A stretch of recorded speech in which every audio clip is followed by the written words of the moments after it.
I'll tell you, honestly, Alex, right now it's a team that's very flat. That needs a lot of rebuilding. I think they're going through a rebuilding stage, and the community as a whole, the soccer community, it's a passionate community. They want a lot of things to happen like this. They Yeah. think, with a couple of signings in the summer and a couple of games, things of that nature, that things just come that way. Arsenal's back at top four, and they're battling for that third and fourth fourth place spot, but it doesn't necessarily work that way. Like we've lacked to kind of solidify a manager and things like that. I think we have that in Arteta, which is the best thing going for us right now. I know he hasn't had the best season and things of that nature, but taking all things into consideration, I think that they're on an upswing. The reason I say that is because, uh, you know, the, a big thing that people forget is that this pandemic, it hasn't exactly, it's shocked the whole world, But at the end of the day, like these players that play week in and week out, their characters.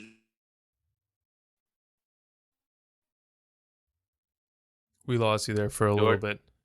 We lost you that you were talking about the character post pandemic. Support.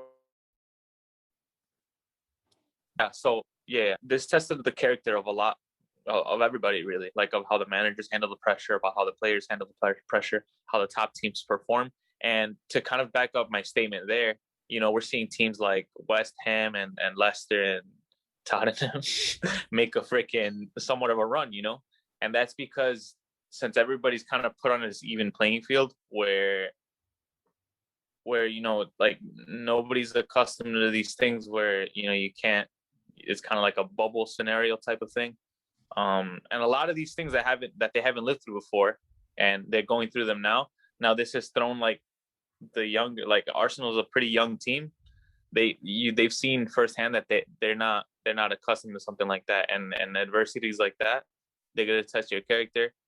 Unfortunately, Arsenal hasn't handled it the best, but like I said, it's on an upswing. So right now we haven't had the best season. It's actually been a pretty bad season, um, even after a couple of seasons that we've been unhappy with the results and with how we end up in the season. This is definitely not somewhere we want to be. Definitely want to forget, and we want to kind of build on the young talent that we have. I don't necessarily think the answers lie in some transfers and things of that nature. I think it's more so a thing of like we got to back up the young talent that we have, and build, like, kind of get a lineup that we feel comfortable with. We've seen our Arteta experiment with a couple of things throughout the season. We really just got to nail down our philosophy and follow it, because this upcoming season, Arteta and Arsenal in general, they're going to be really put under pressure. They're going to be put under the spotlight to see if it was just that one season that that had them on a pretty low spot, or if there's we need to get rid of some people, and that could very well mean Arteta being out. Who knows? We have a lot of guys that are for him, a lot of guys that are against him, but overall, it's a team that's rebuilding. It's a team that's not in their best moment at all.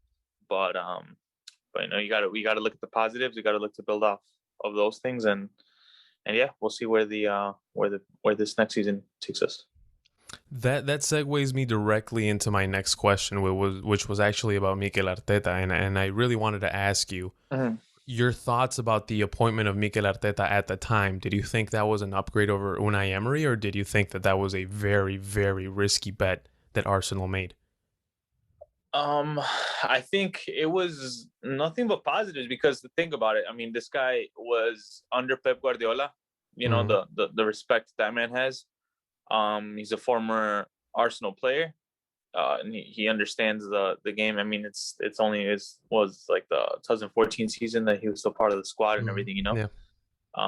So everybody welcomed him with open arms. But again, we live in an age where we kind of want instant results, and a lot of people have kind of turned against him. I think he was a good addition. He's a good change. I still believe in him, even though a lot of things aren't, results. Different scenarios haven't had him in the best position. But I his attitude, his standards that he holds, the fact that he's very professional. I do like him managing our team. I think sometimes we got to keep in mind also, this is although he was under Pep Guardiola, this is a very young manager at the end of the day. Yeah. He's very young, he's very, very green. And come on, like we've got to, if we want someone solid, if we want someone that's going to get us to that next level, I have no doubts that Arteta can do that, because he's seen that success with Manchester City. But we can't expect it overnight, So I do think they did the right decision with him. I was happy when they signed him. I'm happy now.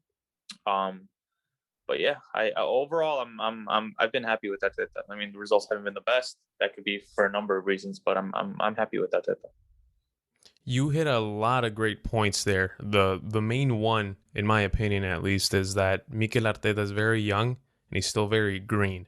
So he's almost learning on the job, and they've been patient with Arteta. They gave him some good signings for this season, or they helped them revamp that squad. But this past season, we mentioned it already, it wasn't great for Arsenal. It wasn't a good season for Arsenal. So why do you think that happened? Why do you think Arsenal didn't qualify to Europe? Why do you think they couldn't make it to the Europa League final and couldn't get past Villarreal in the semifinals? Why did it not work for Arsenal and Arteta this season?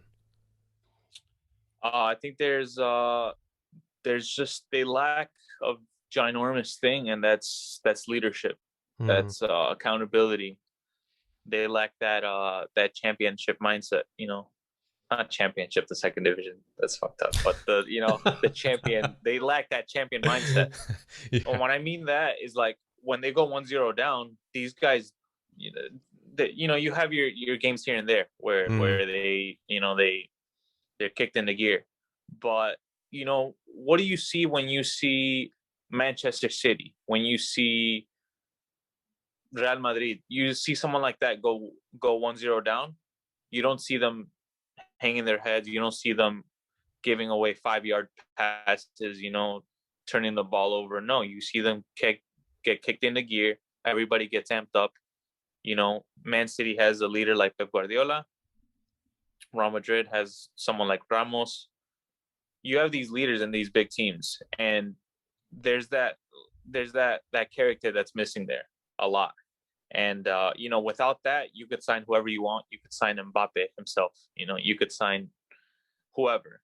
But if that champion mindset isn't in that team, which it hasn't been for a while, you're not going to break out of that. It's going to be a continuous loop, which is what it's been going through for the last couple of seasons. That's what's lacking the most, and I feel like it's not necessarily where did it go wrong.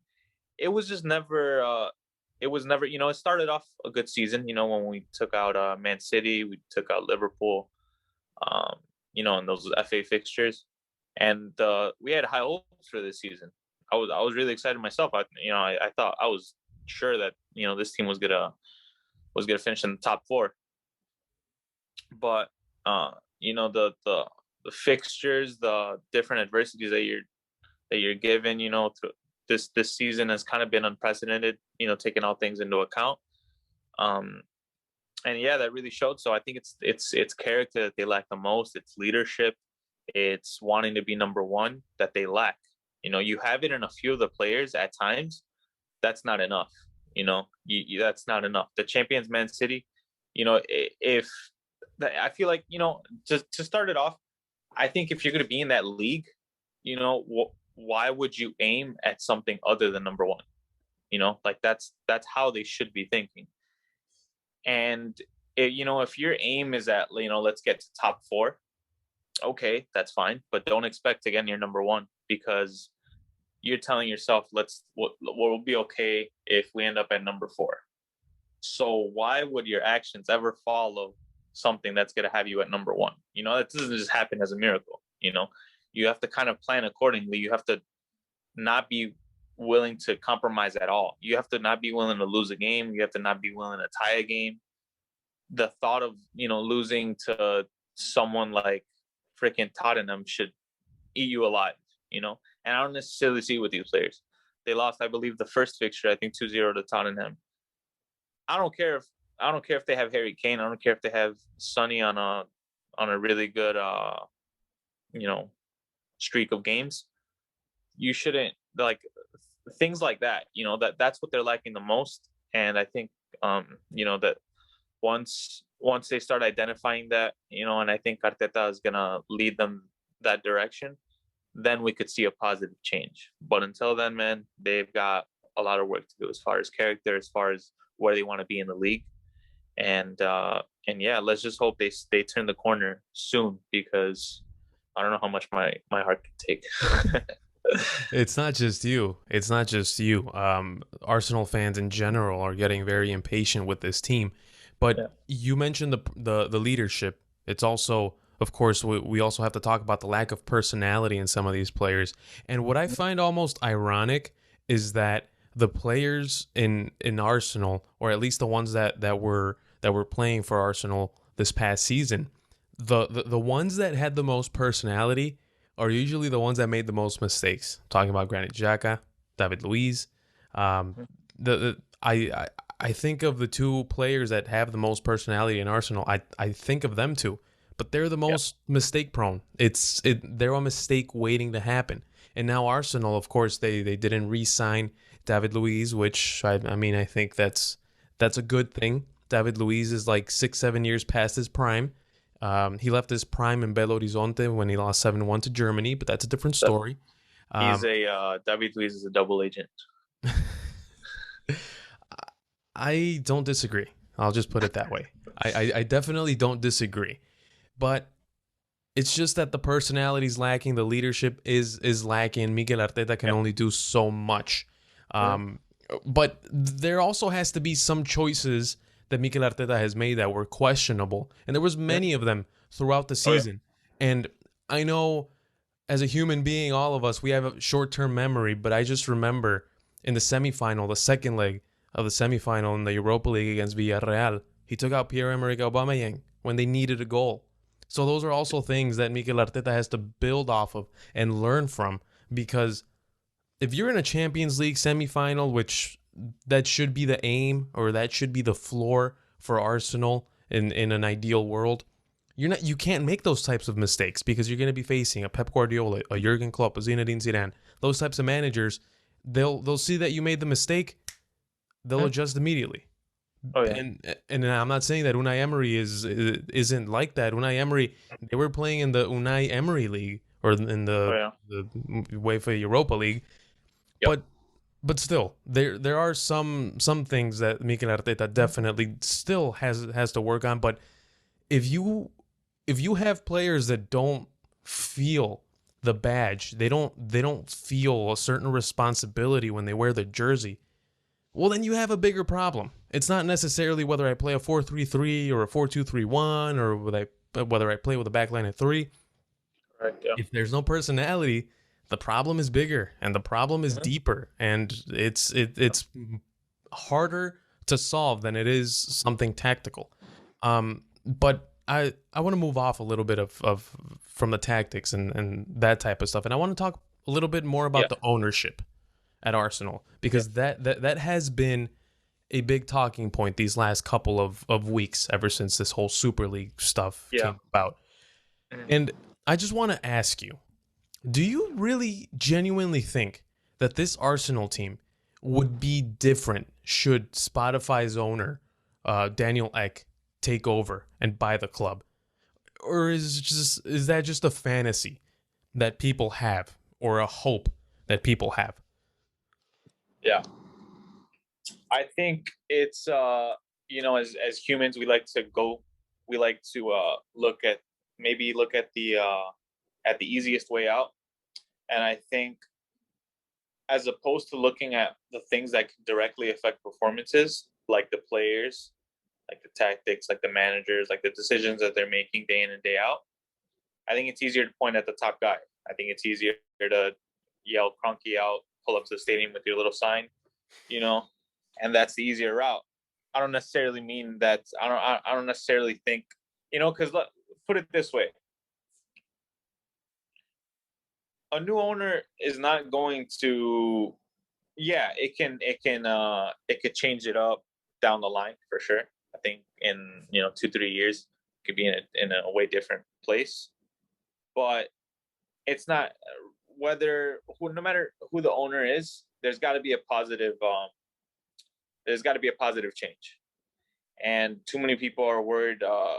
They're not necessarily looking at the things that, the little small changes that we can make week in and week out, season by season, and they're looking at something that's easier to pick at, like, let's get the owners out of here. That's a lot harder to pull off. It's like, you have billions of dollars getting thrown left and right. It's not something that is going to happen like, 6 months in 6 months time or something like that. It's not like you're buying a car or something where you just go sign your, that's not how it works. This things like that. I get it, let your voice be heard, but that's not necessarily where a lot of these poor performances are stemming from. And I think that's a bigger issue right now. It's I get it. Like I said, I get it. The ownership being changed is going to create a positive change. You have not because there's, the Cronkies are like freaking Satan or whatever, which maybe they are. But I think the fact that those, Cronky Sports and Entertainment has that, they're stunting a lot of the growth and a lot of the help that Arsenal needs and wants right now. Like, you have a lot of players that you have Bergkamp, you have Henry that are willing to help. This Spotify owner. I know there's a reason Arsene Wenger keeps a distance. I'm sure it's something having to do with the ownership. More than anything, I think it's holding back a lot of the growth, a lot of the positive direction that this Arsenal team can go in. But like I said, it's not the end all be all. I don't think the owners are fully to blame over things like this. I think if the players were just, hold some responsibility and look at the inner, not the outer, knowing that the positive change that this team needs lies within them. I think that if they were, if we were to look at things like that, I think, 8th place is not something that they'd be deserving right now. But that the attention is on, what these players are posting on their Instagram and all bunch of other, bullshit that is irrelevant.